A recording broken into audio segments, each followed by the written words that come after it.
Over the past 200 years, the Western world has seen some of the most successful achievements. No one can have missed the great contributions the West has made to lift the living standards of people around the world. Yet, in this new millennium, things seem to have been changing.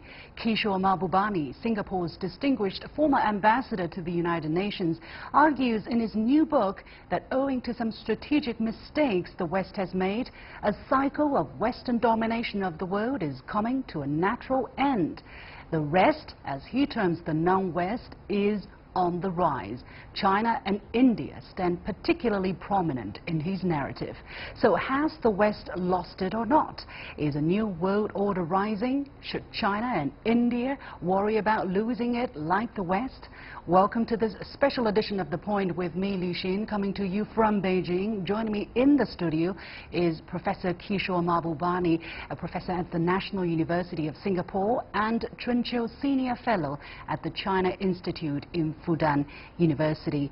Professor Mahbubani, thank you very much for joining us in the studio. Pleasure. First of all, your new book is titled, Has the West Lost It? A Provocation. What do you mean by Has the West Lost It?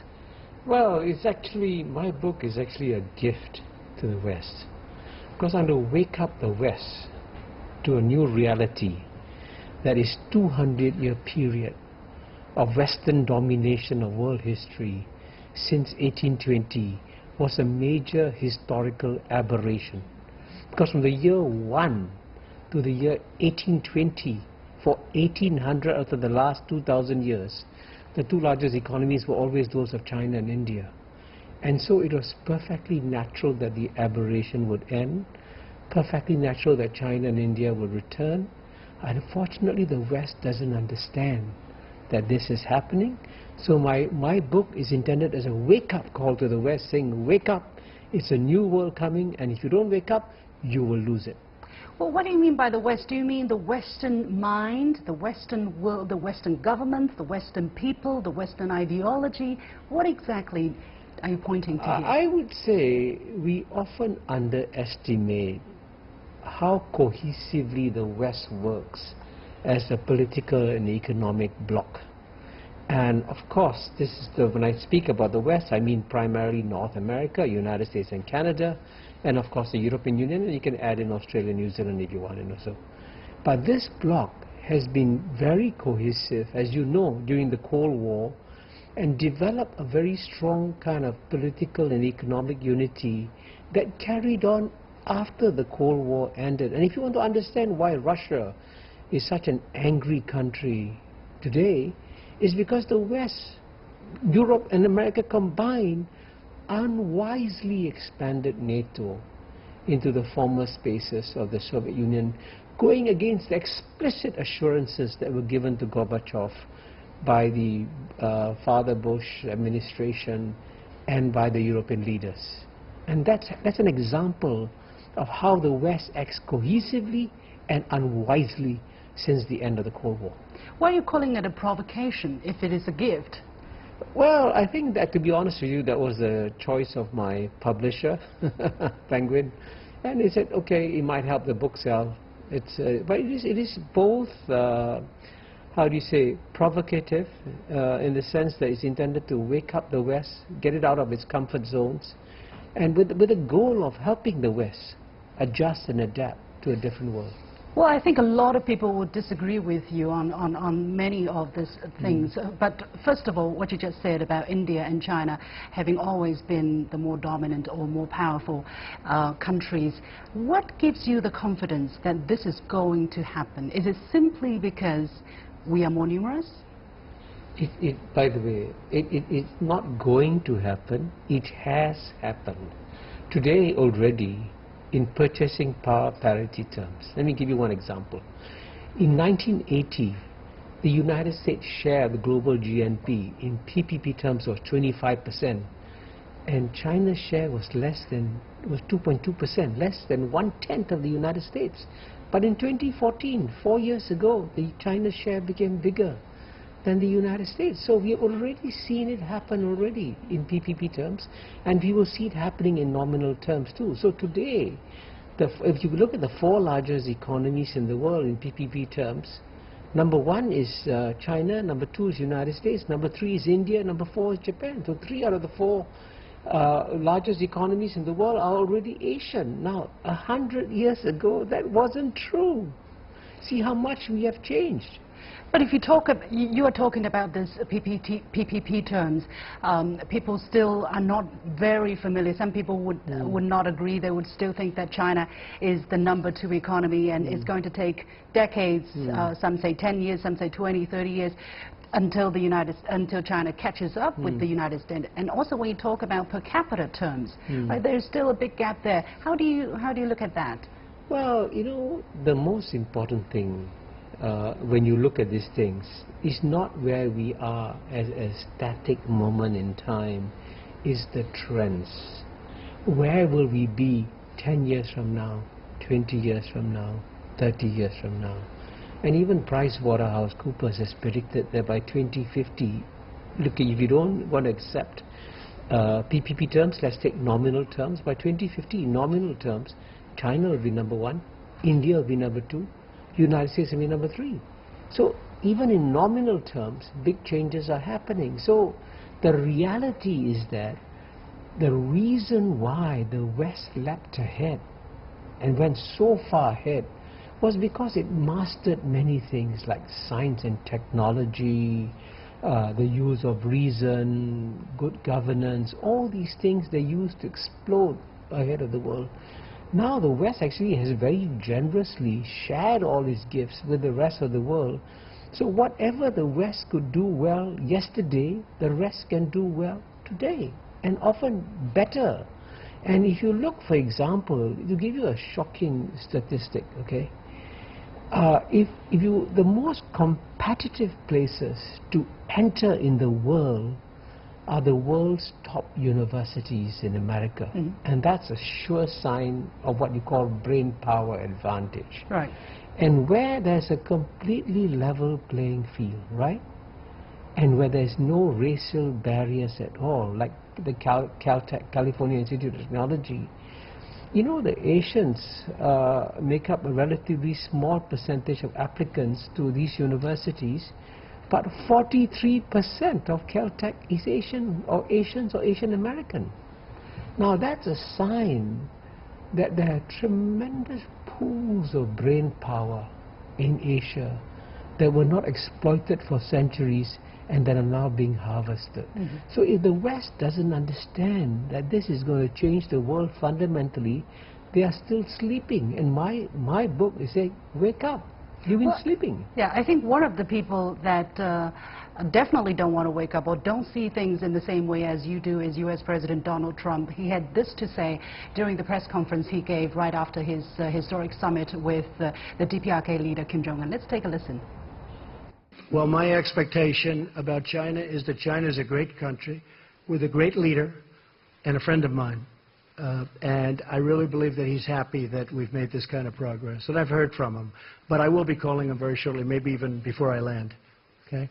And I have to say, you know, and the United States is a great country. And we have set records economically, over $7 trillion in net worth addition to what we have. And we are almost twice the size, the economy of the United States. Nobody talks about this because you do hear a lot about China, rightfully so. But the United States now is almost twice the size of the economy of China.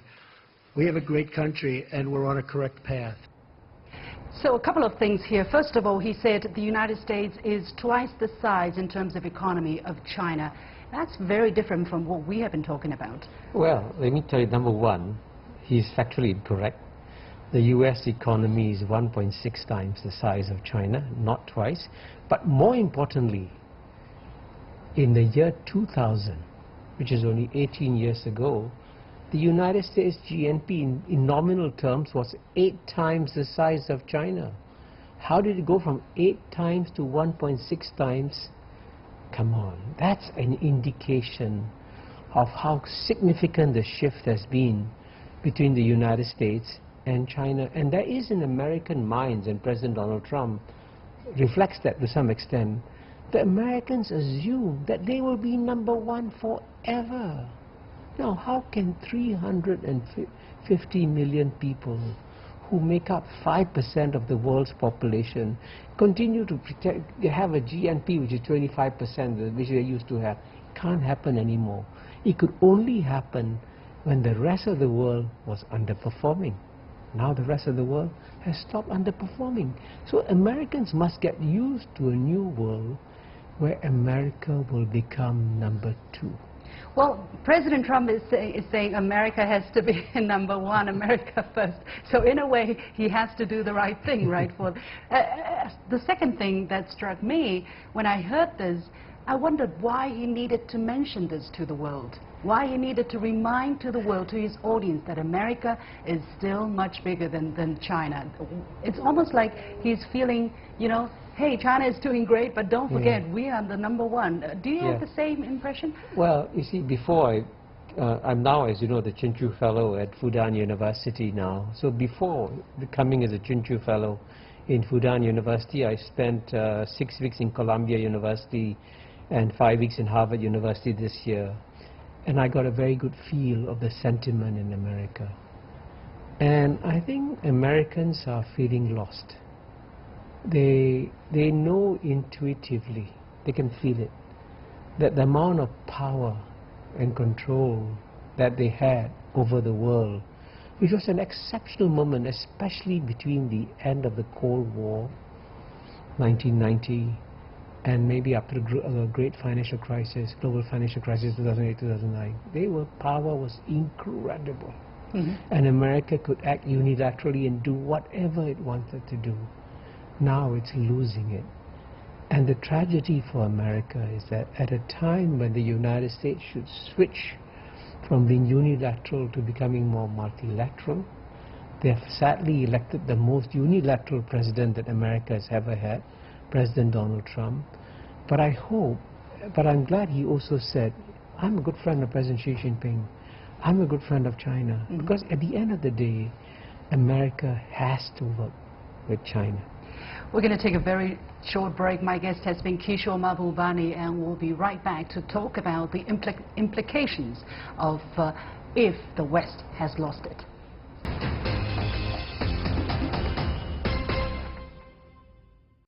Welcome back.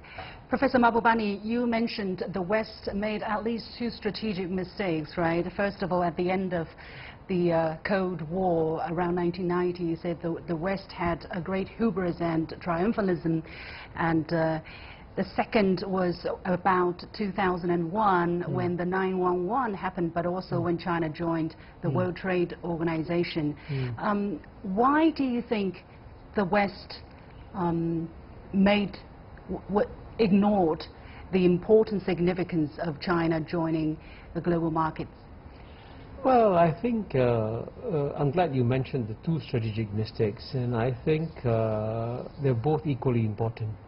Because at the end of the Cold War, the West didn't notice that at a time of great triumphalism, when they believe in Francis Fukuyama's essay that we've reached the end of history and we can now carry on autopilot, Francis Fukuyama's essay did a lot of brain damage to the West because he put the West to sleep at exactly the time when China and India were waking up. That was the first strategic mistake.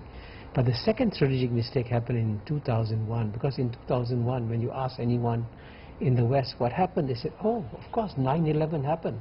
I was in Manhattan when 9/11 happened, so I could feel the political shock that 9/11 had, the attack on World Trade Center towers had on America. But what America didn't notice, and what, in fact, even Europe didn't notice, is that the more significant event in 2001 was China's entry into WTO. Because clearly, if you follow Western economic theory, if you suddenly inject 800 million new workers into the global capitalist system, obviously there will be creative destruction, as Joseph Schumpeter said would happen, and obviously jobs will be lost in Europe and in America. This is all a result of just pure competition. And because the American elites didn't pay attention to it, lots of Americans lost their jobs, the American working class got very angry, and that's how Donald Trump was elected in 2016. It was a result of the working class anger at not seeing their lives improve. But I would say, while China joined the World Trade Organization, bringing disruption to the global markets, including to the job markets in other countries, didn't the rest of the world also benefited from this huge increase of trade with China? Because trade is never a one-sided affair, only China selling, so China is winning all the time. Didn't the China joining the WTO also brought concrete benefits to the other countries? China's admission to WTO and China's provision of so many low-cost commodities made a significant improvement in the living standards of the working classes in America. Now, one shocking statistic about the American workers is that the median income of the American worker hasn't gone up in 40 years. But what enabled them to have a relatively good life? It was products from China. And if you go to Walmart in America, all the products that the Americans used to pay so much for a television set, now they pay so little for a television set. So all this has actually benefited the American working classes. If you put the pros and cons together, was it a good thing that China joined? It was an absolutely good thing that China joined the WTO. And from the perspective of the West, of the Western public? Yes, it was a good thing, but the West, of course, had to adjust and adapt. See, you know, even Singapore had to adjust and adapt. There's some industries we could no longer compete in. We said, okay, we give up those industries, we move to other industries. But the Americans, as I said, were sleeping on the job. The American leaders, the American elites, and they didn't pay attention to their working classes. So the great failure in America is not the failure of the working classes, it's the failure of the elites who didn't explain to their working classes that we have to change and adapt in this new world. The reason why I ask those questions is because actually some people in the United States, even within the U.S. administration, are saying it was a mistake to allow China to join the World Trade Organization. Do you think there should have been another way for China from the perspective of the West, not letting China joining the World Trade Organization? Would the West decline be postponed, be reversed? The end of Western domination of world history was inevitable. It was going to happen. Whether China joined the WTO or not joined the WTO, China would have continued to transform itself. When China opened up to the world and imported and accepted the best practices of the world, China was going to become, in any case, a competitive global economy inside the WTO or outside the WTO. It was going to happen anyway. And in fact, it's better for it to happen inside the WTO, because the WTO creates a rules-based order which is a level playing field for everyone. And it's a great mistake for the Trump administration to walk away from the World Trade Organization, because if you do have complaints about what to, let's say if you believe that China is doing something wrong, bring it to the WTO. And China has accepted the judgments of the WTO whenever they're passed, whether they're favorable or unfavorable to China. And that's the best way to transform things. But President Trump doesn't seem to believe in that system. He's making trouble for the approval of the judges on the appellate body of the World Trade Organization, meaning I don't really judge those supranational arbitration. I want to do things the way I want to do it. Can the United States do that? Let me quickly add here that it's important to acknowledge that President Donald Trump is having problems not just with China on trade issues, he's also having problems with his best friend Canada, and also with the Europeans. So it's not against China alone. I think President Donald Trump and his advisors genuinely misunderstand the trade issue. The trade deficit, bilateral trade deficits are never the problem. You have to look at the overall trade balance. And the United States has trade deficits with some countries and trade surpluses with other countries. Or in service versus goods. Yeah, and it also has an overall trade deficit. But the overall trade deficit is a result of the fact that America has what somebody has called an exorbitant privilege. Now, when China exports products to America, Chinese workers have to work very hard all day to manufacture the product. But when America wants to pay for it, it can print money and pay for the product. Mm-hmm. Now, no other country in the world can print money and use it as a global currency in the way that the United States has. So the United States actually is enjoying a special privilege, and my fear is that Americans are not aware that they're endangering that exorbitant privilege by starting these trade wars. You said the West needs to wake up, needs to see the reality and adapt to it. But the paradox is, some people might say, if they wake up and start to see the reality and embrace the reality, wouldn't they be hasten their own decline in history? Well, I think their relative decline cannot be stopped. I mean, it's so abnormal for 12% of the world's population, for example, to have 50% of the vote in the International Monetary Fund, IMF. That reflects an old reality. So they have to learn to give up their power, and it's in their interest to learn to give up power, because by not giving up power, the West is continuing to interfere in the internal affairs of many countries overseas. The West is continuing to bomb Muslim countries, and one shocking statistic I heard is that in the last year of his administration, and President Obama, Barack Obama, is a peaceful man. He's not a warlike figure. He was a Nobel Peace Prize winner. But in his last year of his administration, he dropped something like 26,000 bombs in 7 countries. Why is America bombing so many countries? Why are the Western countries continue to bomb other countries? They should stop. It's not in their interest to do so.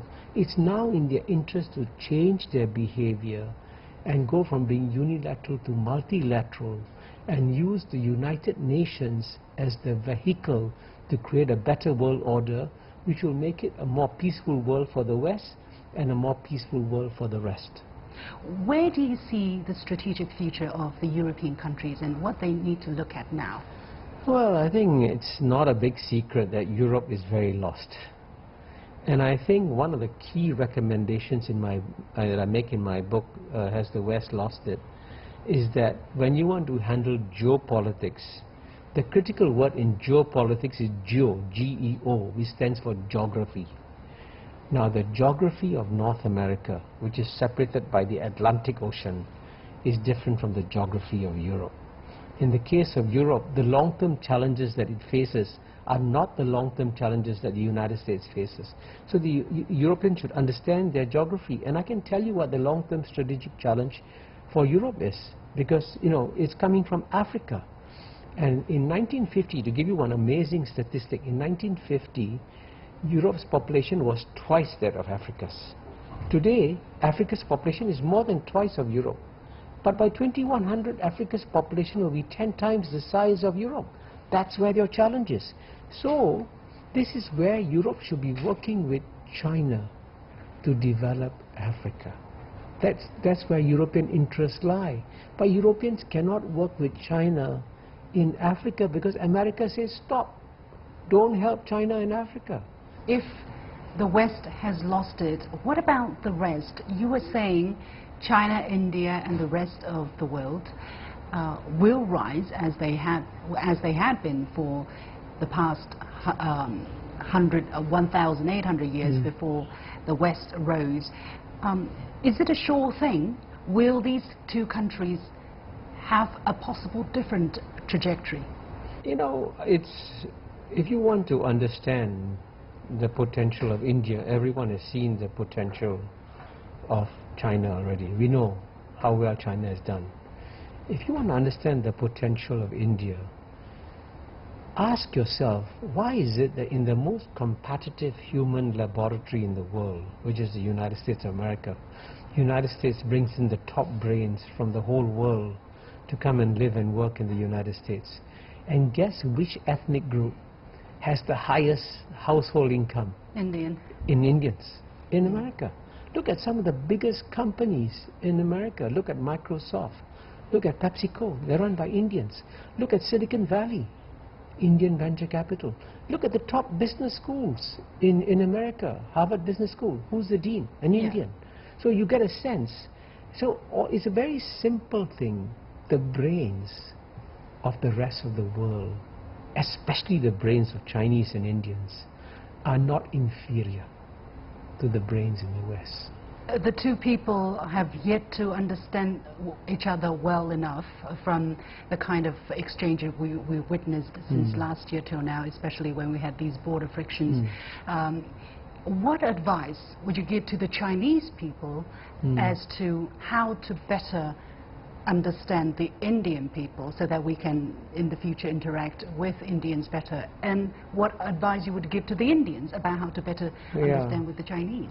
I would say my one big advice to China is that please remember that China's economy is 5 times the size of India's economy.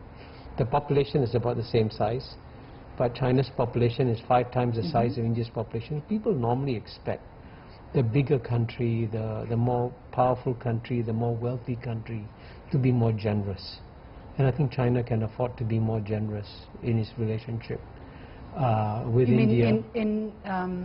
Generous in what? No, I think in terms of economic relationships, you know, China was very, very generous to the ASEAN countries. And when it signed a free trade agreement with the ASEAN countries, it made unilateral trade concessions that helped the ASEAN countries a lot. China could do this because China is much bigger than the ASEAN countries. And today, China's GNP is 5 times the size of India. So China can also afford to be generous on the economic front in dealing with India. But on the part of the Indians, if I had to give advice to India, I would say the biggest strategic mistake that India could make is to align itself with any Western policy or American policy that tries to contain China. And my goal this year is to write a book on US-China relations, to try and advise the United States of America, don't even try a containment policy on China because it's not going to work. But as you know, the United States is trying to build up some kind of coalition, and one of them is called Quads. And Quads is United States, Japan, Australia, and India. So things like this, I'm sure, create a lot of discomfort for China. And India can play a more positive, constructive role as an independent actor and not seen to be aligned with either China or with the West in a relationship between the two. Thank you very much, Professor Kishore Mahbubani, who is now professor with the National University of Singapore. And unfortunately, that's all the time we have for this special edition of The Point with me, Li Xin. As always, you can follow me on Facebook and Twitter using the handle The Point with LA. Download the application called CGTN to watch the show on your mobile devices, or go to YouTube and look for CGTN The Point. Thanks for watching. You've got The Point.